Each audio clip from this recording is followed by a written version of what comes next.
Bon, voilà, bonsoir à tous.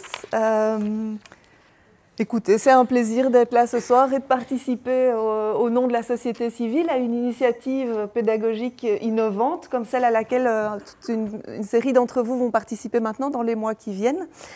Merci beaucoup aux organisatrices de cette conférence de nous avoir rassemblés, de nous avoir permis à nous, Nansen, d'être ici. Je vais essayer de tenir le temps et j'aimerais te demander, Lidvine, si tu veux bien. Ok, super, merci beaucoup. Comme ça, on évite de se perdre parce qu'en fait, il y a tellement de choses à dire que vraiment, voilà, ça va être un peu un défi de passer à travers tout ce qu'il y a à voir en 20 minutes. Une mini table des matières, juste pour vous donner les repères de base. Je vais commencer par vous présenter Nansen et les deux Nansen que je veux vous présenter ce soir. Et puis aussi, vous parler simplement d'abord du statut de réfugié et puis du statut de protection subsidiaire, qui sont les deux statuts de protection internationale que la Belgique organise.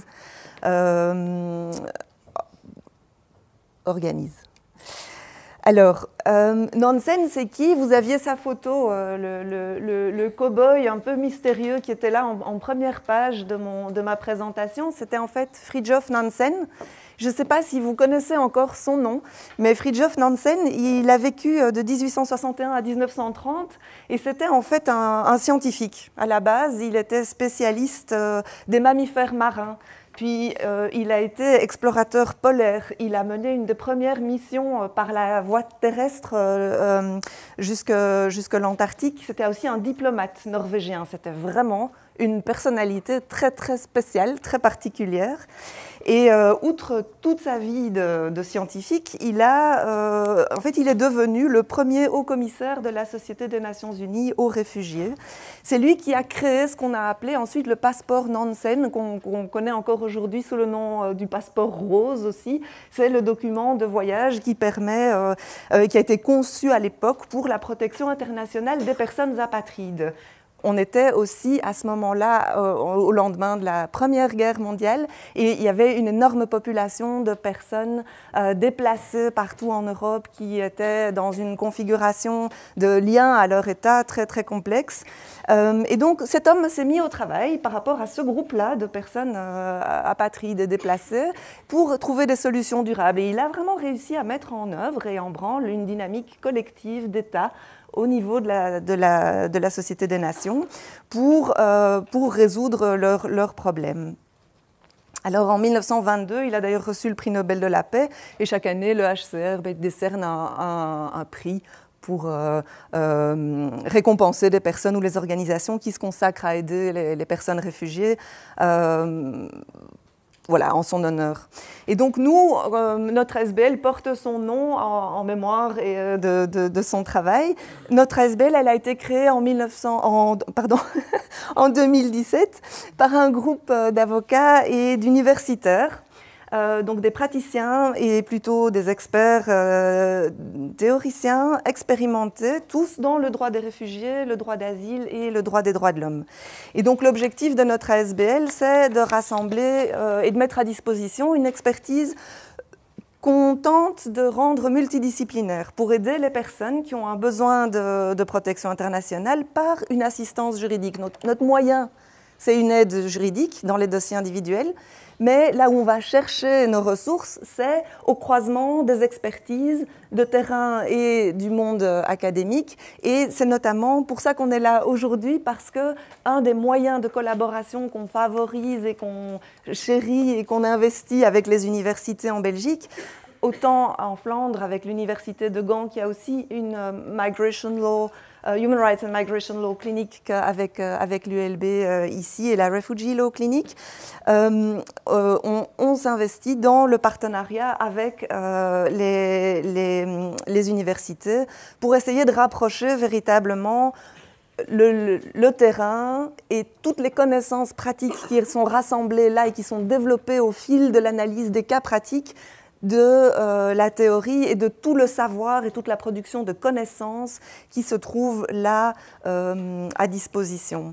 Et donc, pour juste vous donner un tout petit exemple pratique, on a réuni à la fin de l'année dernière un groupe d'avocats spécialisés en droit des étrangers avec une chercheuse en linguistique de l'université de Gand qui a étudié pendant des années, pendant son doctorat mais aussi après, l'impact de la langue dans la procédure d'asile. Et donc toutes les distorsions de sens, toutes les pertes de sens, toutes les transformations du récit qui s'opèrent à travers la conceptualisation d'un récit d'une langue à une autre, entre le producteur, le traducteur, le récepteur.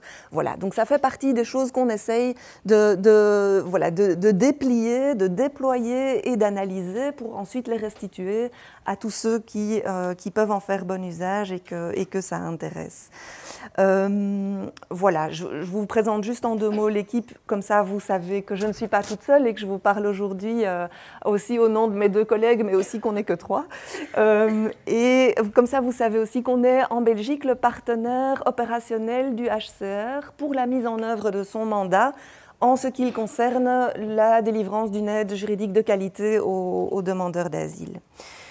Alors voilà, j'avais envie de commencer ma présentation sur la question de la définition du réfugié avec une image, et j'ai choisi une image qui vient d'un film de Théo Angelopoulos qui s'appelle « Le pas suspendu de la cigogne ». Moi, j'ai eu un professeur qui aimait bien présenter les choses comme ça. C'est un film qui se passe dans un pays fictif des Balkans, au bord d'un large fleuve, et qui zoome sur le travail d'un reporter qui suit un groupe de réfugiés ou de personnes déplacées qui cherchent à franchir une frontière, en fait. Et donc, j'avais envie de vous proposer cette image pour mémoriser cette asymétrie fondatrice de toute la matière qu'on va travailler maintenant. Vous n'allez plus baigner à partir de maintenant que dans des exceptions. Moi, je vous rappelle, je zoome en arrière un tout petit peu, je vous rappelle le cadre général, c'est qu'en fait, à l'origine, le droit des individus tel qu'il a été consacré dans les textes fondateurs, notamment ceux qui ont été rappelés par Céline il y a un instant, c'est un droit de l'individu de quitter son pays.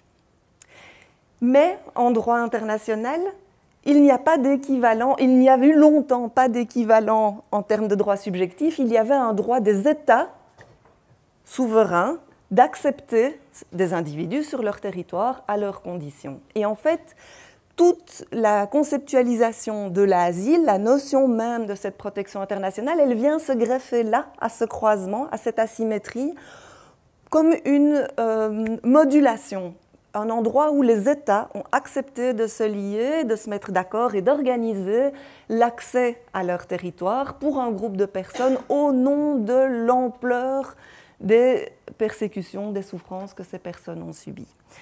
Voilà, donc ça c'était ma brève introduction avec une image.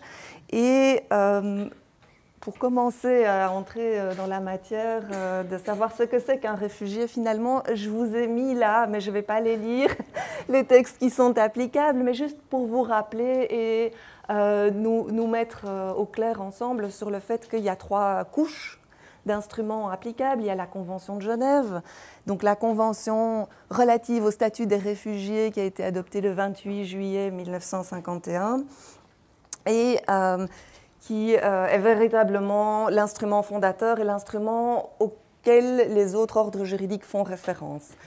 Dans la région du monde où nous habitons, le droit produit par l'Union européenne est évidemment déterminant. Pour notre matière, c'est la directive qu'on appelle la directive qualification, qui est l'outil de référence principal, mais en fait la matière de l'asile et tout ce qui concerne et qui touche le droit des réfugiés est également en partie abordé et touché par toute une série d'autres directives qui constituent ce qu'on appelle le système commun européen de l'asile.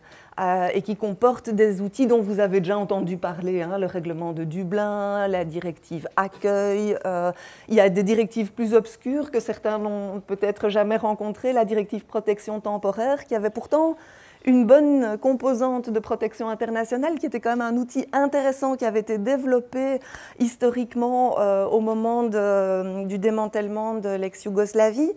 Et donc, voilà, on a là, au niveau de l'Union européenne, un ensemble d'outils intéressants dont le moindre n'est pas la Charte européenne des droits fondamentaux, qui est pas toujours l'outil le plus utilisé.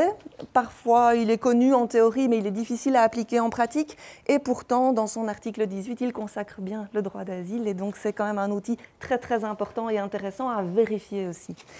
Et alors, évidemment, en droit belge, on a la loi du 15 décembre 1980 relative à l'accès au territoire, au séjour, à l'établissement et à l'éloignement des étrangers, dont les articles 48.3 et 48.4 définissent la notion de réfugié et la notion de protection subsidiaire. La notion de réfugié en droit belge est explicitement construite par référence à la Convention de Genève. Donc la loi belge dit « est réfugié celui qui correspond aux critères établis dans la Convention de Genève ». Et c'est pour ça que maintenant, on va travailler sur la définition du réfugié dans la Convention de Genève, parce que c'est vraiment la source de ce qu'il y a à comprendre et à dire.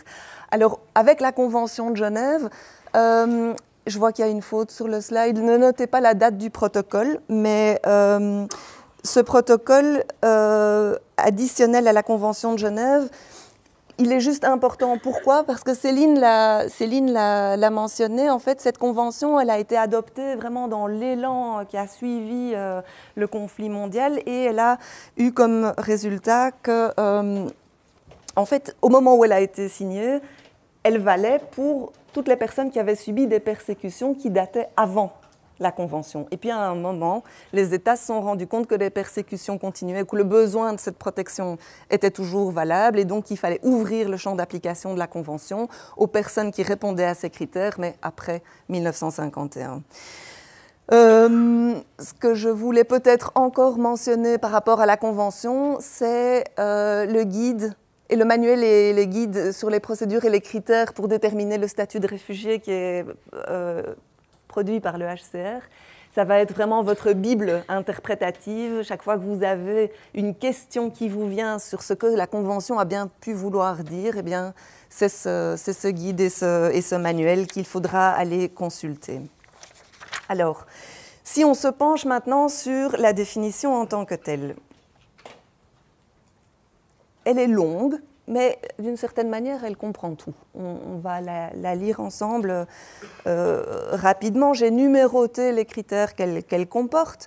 Et donc, vous voyez que donc, à l'article 1A, au deuxième partie de la Convention de Genève, le texte dit que est un réfugié toute personne qui, craignant avec raison d'être persécutée du fait de sa race, de sa religion, de sa nationalité, de son appartenance à un certain groupe social ou de ses opinions politiques, qui se trouve hors du pays dont elle a la nationalité et qui ne peut, ou du fait de cette crainte, ne veut pas se réclamer de la protection de ce pays.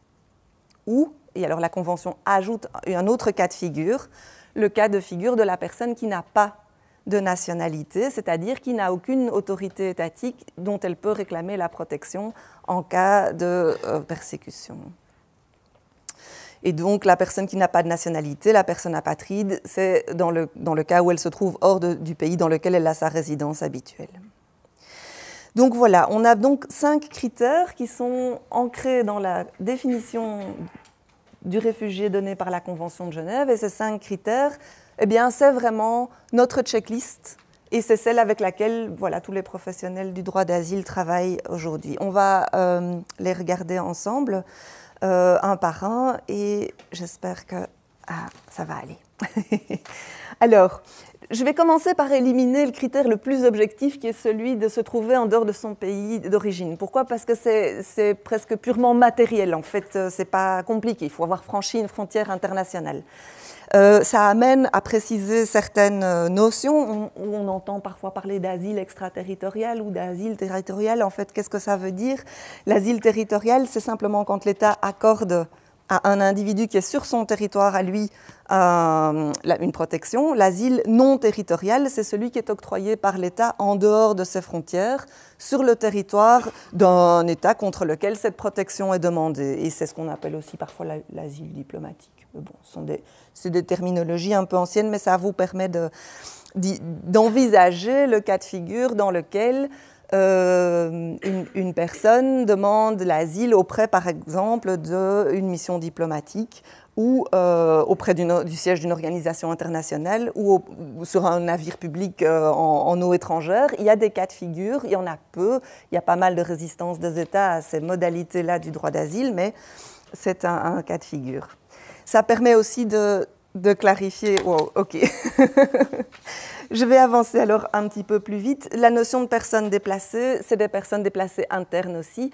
J'avais envie de vous partager un bref ordre de grandeur, juste pour dire que, en fait, le HCR dénombre 40 millions de personnes déplacées internes et dénombre environ 25 millions de personnes réfugiées. Donc, ça vous donne des ordres de grandeur de la population. Et alors, le nombre de demandeurs d'asile eux-mêmes, ceux qui entrent dans une procédure de protection internationale, on est plutôt à 3 millions. Voilà. Alors, craindre avec raison d'être persécuté. En fait, chacun de ces termes, craindre avec raison d'être persécuté du fait de, sont des mots de la langue ordinaire et ont un correspondant technique juridique qui lui correspond. La crainte, c'est quelque chose qui correspond à la notion de risque. Et donc, c'est la crainte d'être persécuté.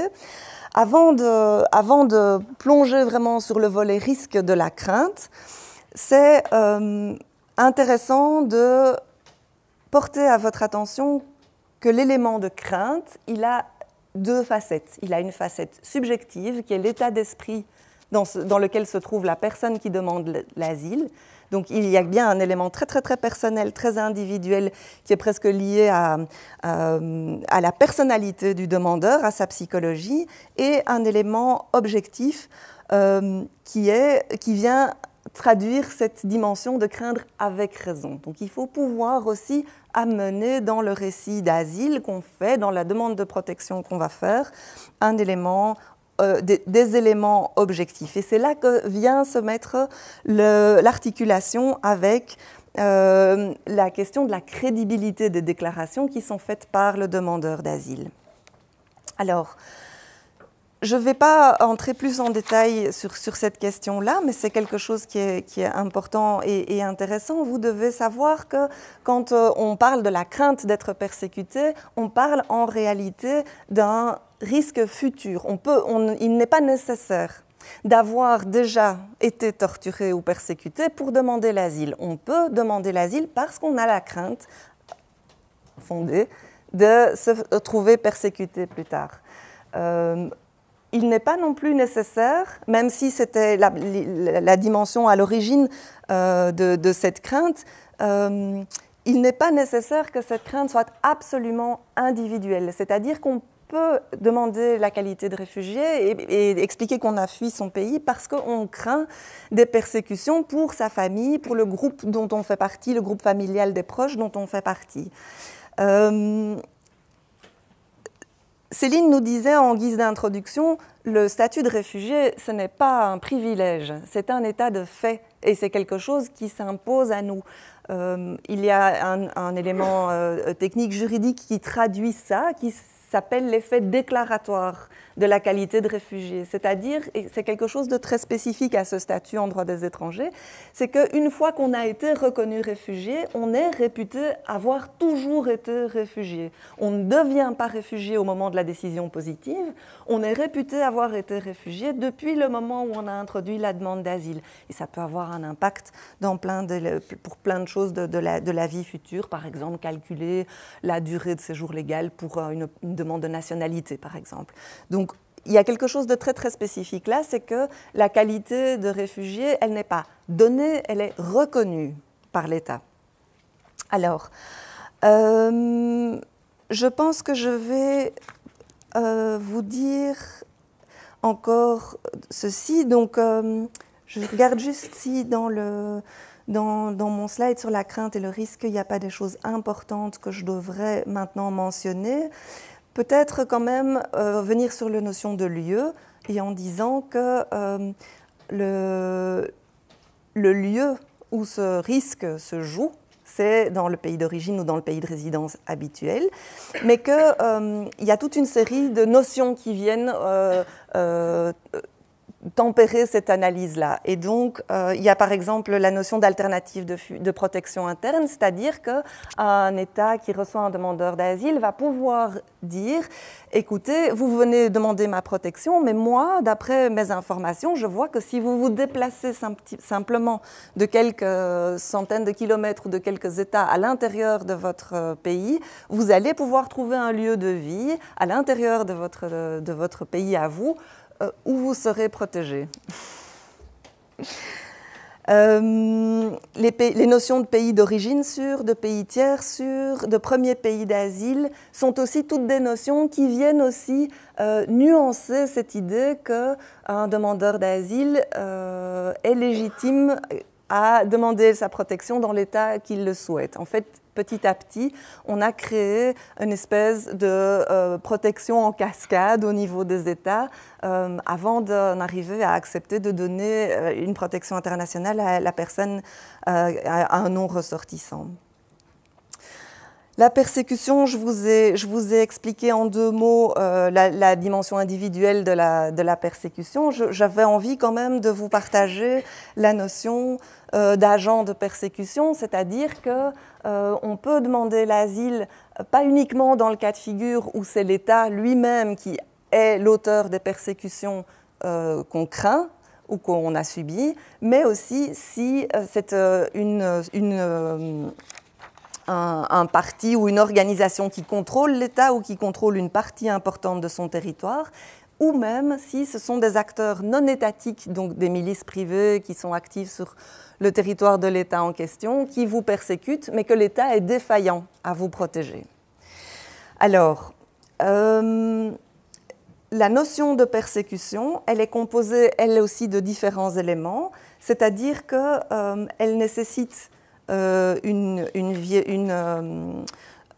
violation des droits fondamentaux et une intentionnalité, mais que par ailleurs, on peut toujours en fait se souvenir, et c'est la dernière ligne sur le slide, toujours se souvenir de la définition en droit commun, en français commun qui est donnée de ce que c'est qu'une persécution. C'est un traitement injuste et cruel, infligé avec acharnement, et ça permet en fait, ça vous donne les clés de décodage de ce que c'est que la persécution. Donc, elle a un caractère répété, c'est un acte à caractère disproportionné, ça peut être un acte à caractère discriminatoire et c'est un acte qui peut aussi être caractérisé par la position de faiblesse de la victime. Donc on peut qualifier de persécution des actes qui visent à toucher des enfants, par exemple, parce que l'enfant est en situation de vulnérabilité particulière. Voilà. Les motifs de persécution, on les a vus dans le cadre de la définition. C'est la race, la religion, la nationalité, les opinions politiques et un certain groupe, l'appartenance à un certain groupe social. J'avais envie de vous donner des exemples tirés de la pratique de chacun de ces cas, mais le temps me presse, donc je ne vais pas le faire. Mais on pourra y revenir et on pourra en parler si vous le souhaitez. Sachez simplement que le critère filet, et c'est celui qui est le plus utilisé dans la pratique aujourd'hui, c'est l'appartenance à un certain groupe social. C'est non seulement le sentiment d'appartenir, mais aussi le fait d'être vu par la société comme appartenant à un certain groupe social. Et par exemple, on a vu reconnaître la qualité de réfugié à un jeune homme qui était breakdancer en Afghanistan et qui se voyait attribuer par la perception de la société à une identité de personne homosexuelle qu'il n'avait ou pas en l'occurrence, mais ça lui était attribué et donc il a pu faire valoir ces éléments-là pour demander une protection. Donc retenez bien que cette notion d'appartenance à un certain groupe social est véritablement le filet de rattrapage et de sécurité de toute une série de situations. Alors j'avais envie de vous parler aussi de cette histoire de craindre avec raison qui comporte un élément de preuve, c'est-à-dire qui doit prouver quoi en fait dans cette histoire de la qualité de réfugié. En principe, c'est le demandeur d'asile qui doit prouver tous les éléments qui l'amènent à l'appui de sa demande d'asile. Mais la personne même du réfugié est une personne qui est reconnue par tout le monde comme une personne vulnérable, et donc en fait cette charge de la preuve, elle est partagée. Il y a une interprétation même qui est consacrée par les textes qui fait intervenir dans l'appréciation de la preuve ramenée par le demandeur d'asile des éléments qu'il mobilise à l'appui de son récit, la notion de bénéfice du doute. On aura peut-être l'occasion d'y revenir, peut-être que dans le cadre de la présentation du Conseil du contentieux, ce sera discuté, sinon on pourra en reparler. Je vais devoir vous parler du statut de protection subsidiaire en peu de temps, et pourtant ce n'est pas le plus facile. Ce que j'avais envie de vous dire peut-être, et ce que vous devez retenir, c'est que cette définition du statut de protection subsidiaire, c'est une définition en creux. C'est-à-dire que le statut de protection subsidiaire, elle est accordée à celui qui ne peut pas être reconnu comme réfugié et à celui qui ne peut pas être protégé par l'article 9 ter, sur lequel on reviendra ce soir, et qui protège les personnes gravement malades contre les traitements cruels, inhumains ou dégradants qu'elles auraient à subir. Alors il y a eu toute une discussion pour savoir si le statut de protection subsidiaire et l'article 9 ter étaient une seule et même chose ou deux facettes d'une chose différente. Voilà, il est clair que le législateur a eu la volonté manifeste de distinguer ces deux éléments.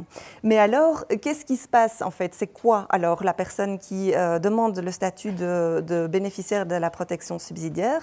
Eh bien, c'est celui ou celle dont il y a de sérieux motifs de croire que s'il était renvoyé dans son pays d'origine, ou dans le cas d'un apatride, le pays dans lequel il a sa résidence habituelle, il encourrait un risque réel, et là on a le seuil de gravité qui est défini, un risque réel. De quoi? De subir des atteintes graves. Mais alors les atteintes graves, il faut aller les chercher encore dans un autre article. Et les atteintes graves, c'est quoi? C'est la peine de mort ou l'exécution, la torture ou les traitements ou sanctions inhumains et dégradants à l'encontre du demandeur, ou les menaces graves contre la vie ou la personne d'un civil en raison d'une violence aveugle en cas de conflit armé interne ou international. Alors, ces différentes notions sont toutes définies, surtout la troisième, les menaces graves. Qu'est-ce que ça veut dire, les menaces graves contre la vie ou la personne d'un civil en raison d'une violence aveugle en cas de conflit armé? On a des arrêts clés de la Cour de justice de l'Union européenne pour définir ce que c'est qu'un conflit armé et pour définir ce que c'est que la violence aveugle. Peut-être que je peux vous en dire encore un mot avant de passer très rapidement sur le fait que, mais j'y viendrai. Ce que je voulais dire peut-être juste sur la notion de violence aveugle, c'est que, en fait, je pense qu'il vaut mieux que je risque de vous embrouiller si je le dis trop vite. Mais donc retenez qu'il y a deux définitions différentes et qu'elles sont bien définies par la jurisprudence. Ce que je voulais encore voir avec vous avant de clôturer, c'est que, en fait, la Convention de Genève et ses statuts de protection, ils prévoient aussi des conditions d'exclusion. Donc, il ne faut pas appliquer la Convention de Genève à une série de situations. Des clauses de cessation, c'est-à-dire que la protection se termine, elle peut être retirée dans certains cas de figure, et des clauses de retrait. Et donc, ce que je voulais vous dire sur les clauses d'exclusion, c'est qu'elles sont prévues par la Convention de Genève, mais elles sont aussi prévues et appliquées pour le statut de bénéficiaire de la protection subsidiaire. C'est des clauses objectives, en tout cas pour la Convention de Genève, soit si la personne qui demande une protection est déjà protégée par une organisation internationale autre que le UNHCR, alors il n'y a pas de matière à appliquer la Convention de Genève. Et pour le moment, ce cas-là s'applique concrètement pour les Palestiniens qui se trouvent dans une zone territoriale bien définie et qui sont sous le champ d'application d'une agence des Nations Unies qui est dédiée à leur protection. Mais ces clauses d'exclusion, elles peuvent aussi être liées au comportement du demandeur d'asile, et notamment s'il a commis certains crimes, des crimes contre l'humanité, contre la paix ou contre la guerre, ou des crimes de guerre, des crimes graves de droit commun dans son pays d'origine, s'ils ont commis des agissements contraires au but et aux principes des Nations Unies, et ici aussi il faut se tourner vers la jurisprudence pour voir qu'est-ce que c'est qu'un fait ou un agissement contraire au but et objectif des Nations Unies. C'est quelque chose qui se analyse au départ d'un faisceau d'indices.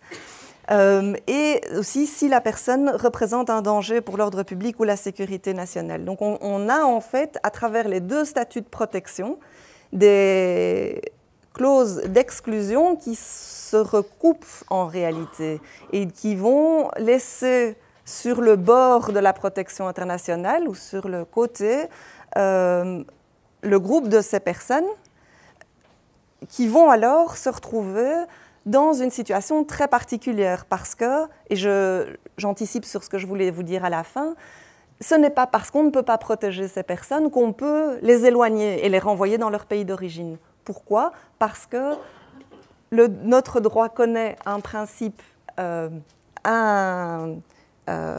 intangible, absolu, qui est consacré dans l'article 3 de la Convention européenne de sauvegarde des droits de l'homme et des libertés fondamentales, qui est qu'on ne va jamais exposer sciemment un individu à un risque de traitement cruel, inhumain ou dégradant dans son pays d'origine, ou en le renvoyant même dans un pays qui pourrait le renvoyer dans son pays d'origine.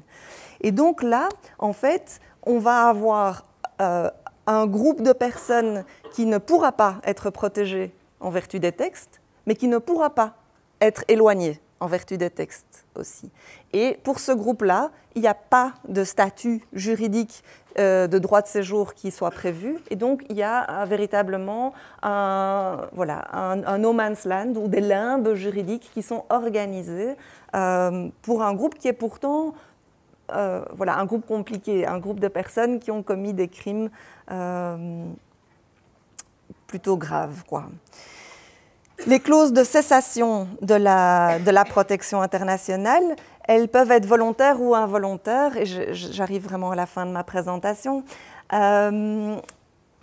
C'est-à-dire que tout le système est conçu sur le comportement, le besoin et le comportement du demandeur d'asile. Si par son comportement, le demandeur d'asile montre à suffisance qu'en fait, il n'a pas besoin qu'un autre État remplace son État pour le protéger et que ce demandeur d'asile recouvre sa nationalité d'origine ou qu'il acquiert une nouvelle nationalité, donc il se met dans un lien avec des autorités qui vont le protéger, si il retourne s'installer dans son pays d'origine ou si il se réclame, il se rend à l'ambassade simplement pour aller chercher des papiers ou il se met en contact avec des officiels de son État, alors l'État qui a donné la protection internationale peut considérer qu'en fait le comportement de cet individu démontre qu'il n'a plus peur de ses autorités nationales et qu'il n'a plus besoin de la protection internationale. Et donc, ça c'est pour le volet plutôt volontaire ou lié en tout cas à l'action du demandeur d'asile, mais il y a aussi une clause une cause de cessation de cette protection internationale qui n'a rien à voir avec la volonté de la personne protégée, mais qui a à voir avec le changement de circonstances dans son pays d'origine. Et là, c'est aussi quelque chose qui est vraiment important à prendre en compte. Alors, c'est dans le cadre de la protection subsidiaire en particulier, la prise en compte de cet élément-là, la variation des circonstances dans le pays d'origine, elle est matérialisée dans le titre de séjour qui va être donné. C'est-à-dire que quand on reçoit le bénéfice de la protection subsidiaire, on reçoit d'abord un titre de séjour de brève durée, au terme duquel, et d'ailleurs pendant lequel, si jamais les circonstances dans le pays d'origine changent, eh bien, le titre peut être retiré parce qu'on considère qu'il y en a, voilà, il y a plus besoin de ça.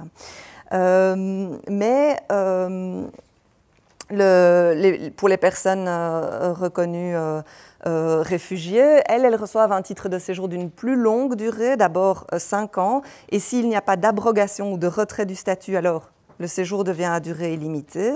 Et donc, eux sont dans un autre cas de figure. Pour les réfugiés reconnus, la principale cause de retrait du titre de séjour qui peut se passer, et c'est pendant une période de 10 ans, c'est que les autorités belges vont ou puissent prouver qu'il y a eu une fraude dans un des éléments déterminants qui ont été mis en avant par le demandeur d'asile pour obtenir la protection internationale. Mais pour les réfugiés aussi, son comportement personnel qui démontrerait l'absence de toute crainte de persécution, par exemple retourner dans le pays d'origine, peut aussi donner lieu au retrait de la qualité de réfugié. Donc c'est quelque chose, voilà, c'était très important de vous donner en guise d'aperçu et d'avant-goût de la manière dont ce système de protection internationale est construit, le fait qu'il est construit sur ces deux pieds, le statut de réfugié et la protection subsidiaire, que les textes organisent des critères d'attribution de ces deux statuts qu'il faut vérifier et qui correspondent à des éléments mesurables et vérifiables qui sont traduits à toutes les étapes de la procédure, mais organisent aussi des exclusions, la cessation et le retrait de ces statuts. Voilà, je vais vous laisser là. J'imagine que vous avez plein de questions. Moi, je suis un peu frustrée de ne pas vous en avoir dit plus, mais on aura le temps d'y revenir. Et vous allez voir revenir aussi, au fil de la discussion ce soir, toute une série d'éléments que j'ai mentionnés maintenant. Merci beaucoup pour votre attention. Pardon, hein, Merci Julie.